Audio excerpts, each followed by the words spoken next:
কি অদ্ভুত, আমার বাসার পাশে এত সুন্দর একটা পার্ক আছে, অথচ আমি কখনো আসলাম না। এটা হচ্ছে আমাদের মায়া পার্ক। আর এই যে বেঞ্চগুলো দেখতে পাচ্ছ, এই প্রত্যেকটা বেঞ্চ হচ্ছে এক একটা গল্প। এই বেঞ্চগুলোতে অনেক সম্পর্ক তৈরি হয়, আবার ভাঙেও। আমাদের মায়া পার্কের বেঞ্চেও যদি বোর্ড লাগানো যেত, তাহলে আমরা আমাদের জীবনের গল্প লিখে রাখতে পারতাম।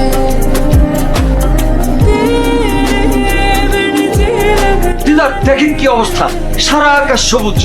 সম্প্রতি বাংলাদেশের আকাশে রহস্যময় এক সবুজ আলো দেখা গিয়েছে। এ বিষয়ে আপনার অভিমত কি? ওর সাথে আসলে অরোরার কোনো সম্পর্ক নেই, এটা আমরা নিশ্চিত হতে পারি।